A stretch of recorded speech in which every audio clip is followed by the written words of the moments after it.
So Terry lived in the UK for most of his life, but he grew up in Limerick and lived for 2 decades in Dublin. Indeed. So let's go live to Ciara Doherty, who's there for us now. So Ciara, how is Sir Terry's passing been received then and reported over there in Ireland? Oh, Alex, there's a genuine outpouring of sadness here in Ireland. Notwithstanding the fact that our general election is due to be called tomorrow, every newspaper, every television station, every radio programme has been dominated by Sir Terry's passing.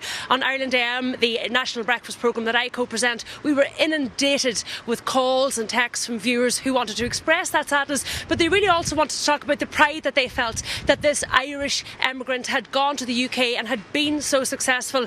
And they spoke about the fact that he left at a time of the Troubles in the 70s and the 80s, when English-Irish relations were quite fractious and when it was perhaps quite a difficult time to be an Irish person in the UK. But because he had such a platform, because he had so many loyal listeners, and because he was so loved by UK audiences, that he perhaps played a part in changing people's preconceived notions of what an Irish person really was. And in Limerick, where he was born and where he grew up, there's been 2 books of condolences open today, and people have queued all day to sign those books, and there is talk of erecting a permanent memorial to Sir Terry in Limerick. And those who signed the book today, including a 78-year-old man who was the first person this morning to sign that book, spoke of him as an ambassador, as a real asset to Ireland. And they said that that self-deprecating sense of humour that you talk about, that ability to spin a story and to tell a good yarn, well, we like to think that those are quite unique Irish qualities,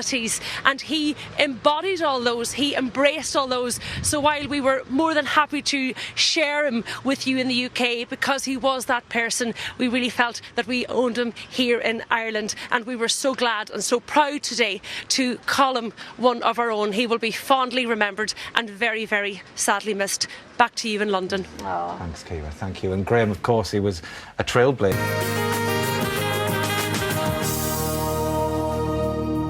Now, in August 2012, the Grogan family's life changed forever as 24-year-old Shane was left with a severe acquired brain injury after a random attack. Shane is now a resident in Ariswara Nursing Home in Tuam, County Galway, and although the staff and the services are great, Shane needs specialised care. I caught up with the Grogan family recently to chat about Shane and the services he and hundreds of others in Ireland need.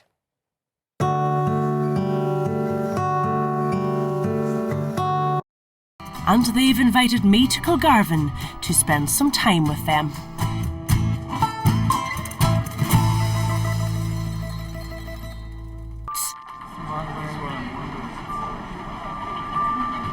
Your dad, I was speaking to him earlier today, he's going to lose his medical card, he thinks.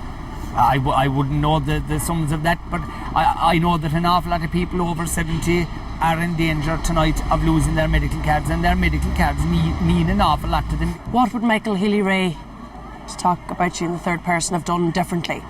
I would certainly protect our older people, because there is no point whatsoever in hitting people who have contributed so much to society back over the years. But what cut would you have introduced? Well, I mean, look, we could talk about this all night about what you would do. There are wealthy, very extremely wealthy people in this country who are able to salt away their money, take it out of this country, which I never agreed with, and pay no taxes on it here, and I don't agree with that. But would that be enough, Michael? That's only a small measure. Well, fine, it's only a small measure. You can say it's only a small measure, but it's all about trying to be fair and trying to be honest and honourable, in particularly to vulnerable people and disabled people. But you still haven't given me a good proposal for you. A thought out. Well, if you want me to go away, and if you want me to go costing out a budget, if you can give me the resources to cost out a budget, I'll do it for you, no problem in the world. But I'm not going to do it right now, am I?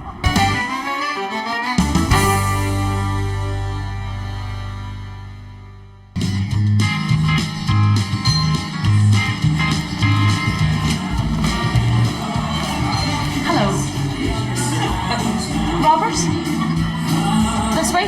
Through here? Hello. Hello. Robert Mazel, through this way? Ciara, come in here, Thank darling. you. Come in here, Ciara. Straight through here, lovely. Hello. Robert How Mazel. are you? Hello. Would you like a cup of our finest tea? I would love a cup of tea. Is this what we do pre-going on stage? Yes, well, you see, we get to the gig, we have tea before we set up, and then we have a cup of tea during the setup. We have a cup of tea after we set up, and then we have a cup of tea before we change, while we're changing, after we change, and before we go on stage. So it's a tea affair all around, you know. Absolutely.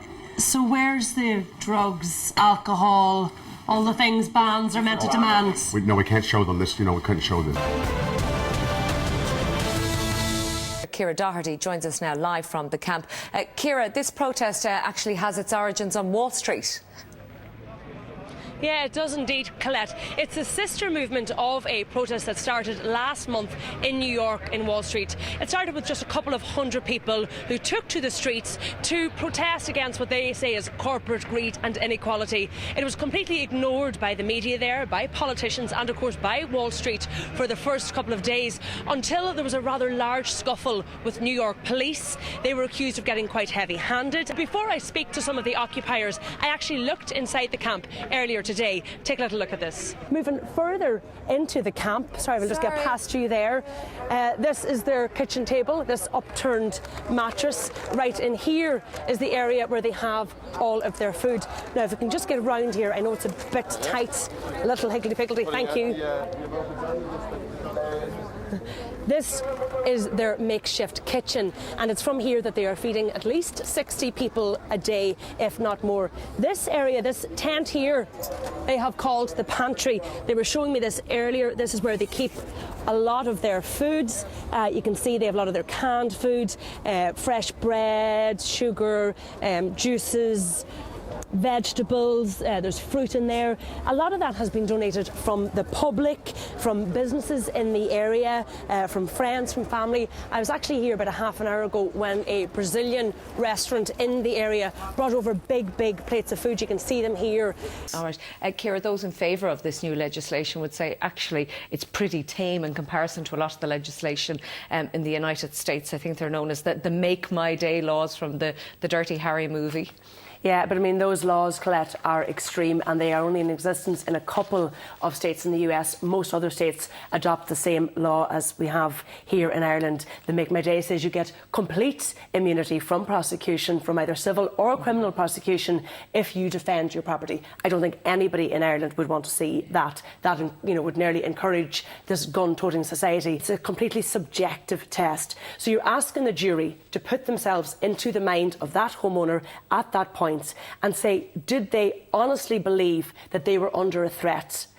So they're completely at that moment. So if you come out onto the landing and you see someone there and perhaps they have a syringe filled with blood, and you say to the jury, well, I thought perhaps it was a syringe full of blood contaminated with HIV. I thought they were heading towards the door of my children's bedroom. Is that a defence then? And what the jury have to consider is whether that person at that time honestly held that belief. If they honestly held it and they took a reaction or an action because of that, then I think as the law stands at the moment, they would get off. But what the Law Reform Commission, the big problem is here, is what the Law Reform Commission actually recommended was that a jury would have to consider a couple of other things. Whether the threat was imminent, whether the response was necessary, and whether the response was proportionate. Just those three simple things. That came from the Law Reform Commission. It's also been mooted by a number of barristers, and for some reason our government said, no, it's just a subjective test. We'll leave the objectivity out of it. It seems to me a very emotional response to this. Ciara, isn't